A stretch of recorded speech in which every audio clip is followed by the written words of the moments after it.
This is Joshua of JTH Boxing. Today I'm here at the Firth Park Boxing Academy, and I'm joined by Frank Smith. Frank, first of all, how are we doing today? All good, mate. All good. Good to be down here at Firth Park Boxing Academy, as you say.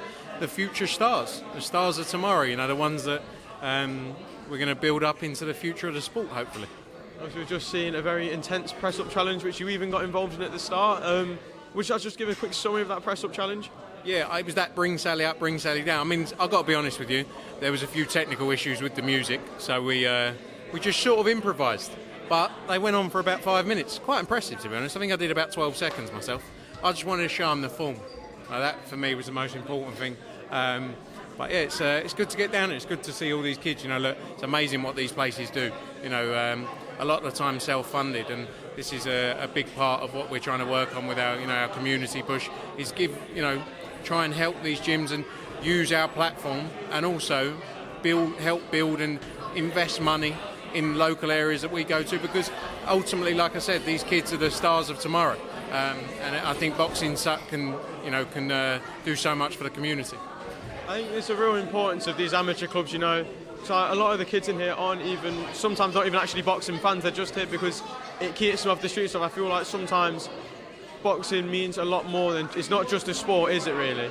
No, 100%, but that's why, like we say, we feel we can do so much more, because and we should invest back in the sport. And I think a number of promoters, and this isn't me, but a number of people could have done more investing back into the sport over the years, and that's why we need to do more now. Like you say, keeping kids off the street. There's nothing quite like a boxing gym. It treats you, respect, and that's the key thing. And especially in tough areas, I think there's so much more that the councils can do as well. Put money and direct money towards boxing gyms, because it's amazing what it can do, and it can change people's lives. So we're here in Sheffield.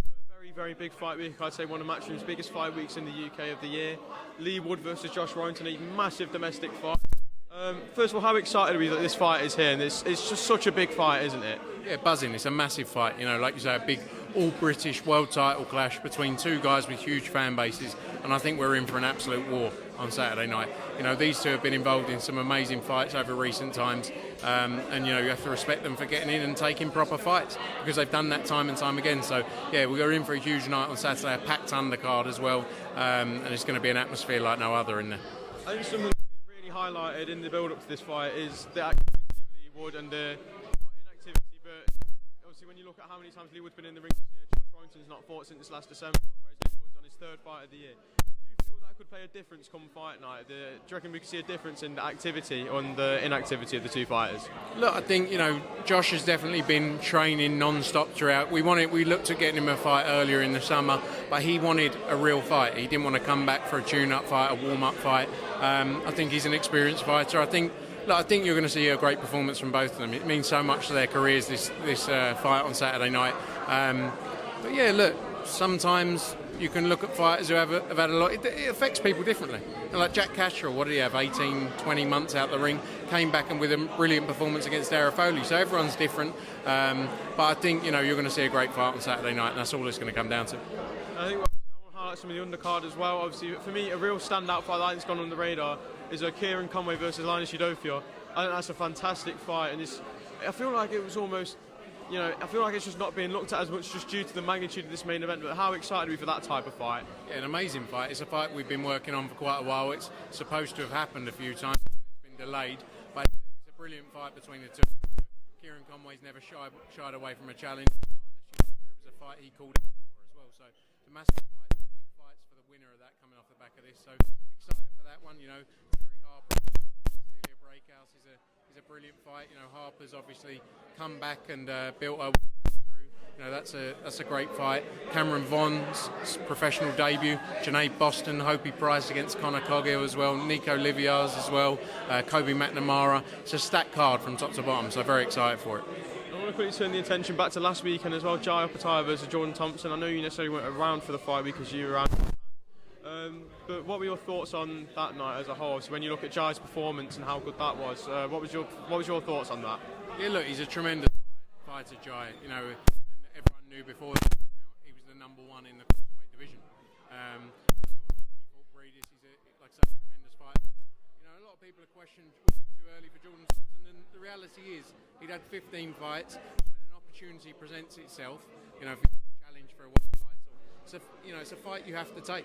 And you know, we all know what power Jordan Thompson's got, and there were many questions before about moving straight up to heavyweight, but he wanted to challenge for a world title at cruiserweight. But yeah, look, tremendous performance from Opetaia, and I think he's got a huge future, some massive fights to be made. One of the fights that he did call out for was the Chris Billam-Smith unification. Obviously, Chris Billam-Smith face either a Coley or Masternak next, so I'm going to see Marius Bradis rematch get ordered. Obviously, Opetaia is now part of Matchroom as well as with Tasman Fighters. What are Matchroom plans for Jai Opetaia?